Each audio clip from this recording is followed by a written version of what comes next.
Good morning everyone, welcome to UPSC unstoppables. My name is Priyanka. आज है 11 जनवरी। इस वीडियो में बात करेंगे important articles of the day. आगे बढ़ने से पहले please subscribe to this channel. चलिए बात करते हैं सबसे पहले टॉपिक का। सबसे पहले टॉपिक में मेंशन है एक स्पीशी के बारे में जिसका नाम है black bug.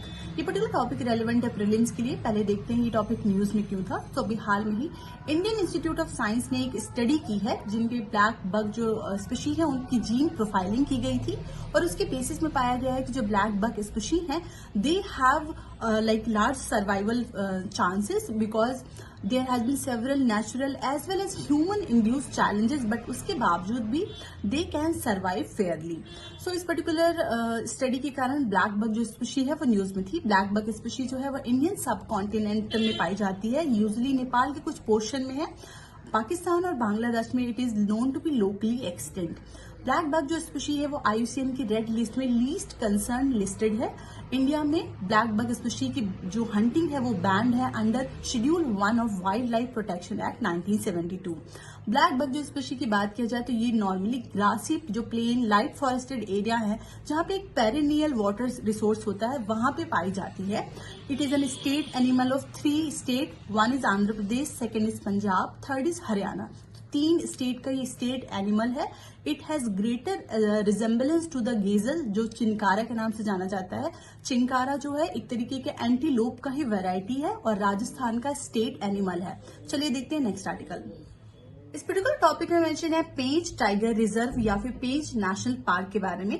Pench national park southern part of Madhya Pradesh में लोकेटेड है। अगर बहुत स्पेसिफिकली बात किया जाए तो मध्य प्रदेश के सिवनी और छिंदवाड़ा डिस्ट्रिक्ट में ये पर्टिकुलर पार्क लोकेटेड है। It shares boundary with Maharashtra state.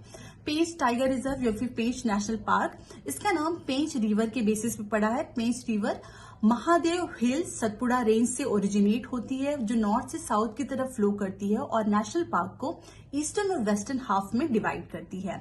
जो ये पेंच नेशनल पार्क है ये पहले 1965 में से वाइल्ड लाइफ सेंचुरी डिक्लेयर किया गया था। 1975 में इसका स्टेटस नेशनल पार्क मेंशन किया गया था, लेकिन इस पर्टिकुलर पार्क में बहुत ज्यादा टाइगर की पॉपुलेशन है। उसके बेसिस पे 1992 में इसे टाइगर रिजर्व भी डिक्लेयर किया गया था अंडर प्रोजेक्ट टाइगर। ये जो पर्टिकुलर नेशनल पार्क है ये 2 डिविजन्स में है। पहला जो डिवीजन है उसमें प्रियदर्शनी नेशनल पार्क और मौली पेंच सेंचुरी है और जो दूसरा पार्ट है उसमें एक बफर एरिया है। ये जो पर्टिकुलर पार्क है इसमें अगर मेन जो एनिमल या फिर फौना की बात किया जाए तो Bengal tigers, Indian leopard, wild cat etcetera है।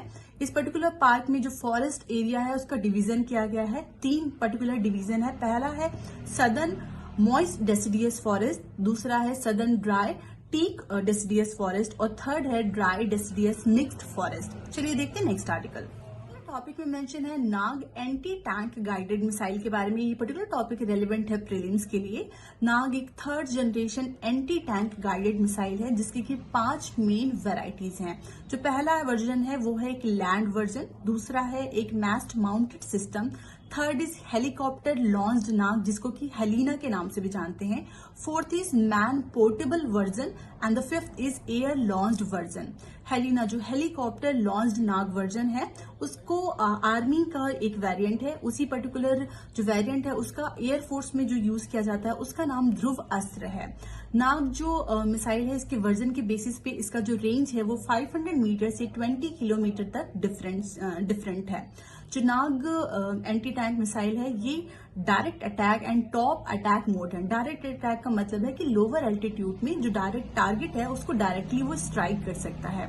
अगर टॉप अटैक मोड की बात किया जाए तो नॉर्मली जब एक टारगेट को साइड किया जाता है so it climb to certain altitude और वहां से फिर डायरेक्टली टारगेट के ऊपर अटैक करता है।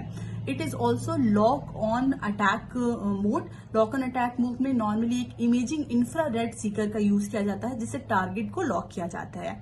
नाग जो एंटी टैंक गाइडेड मिसाइल है ये एक जो integrated guided missile development programme था जिसको कंसीव किया था APJ अब्दुल कलाम ने।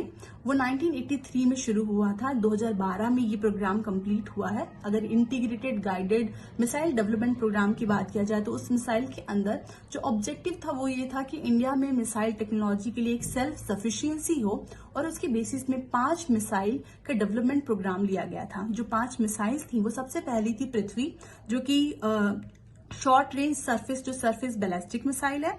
दूसरी थी अग्नि। अग्नि एक बैलिस्टिक मिसाइल है जिसमें बहुत सारे वेरिएंट हैं, जैसे अग्नि 1, अग्नि 2, अग्नि 3, अग्नि 4 एंड अग्नि 5।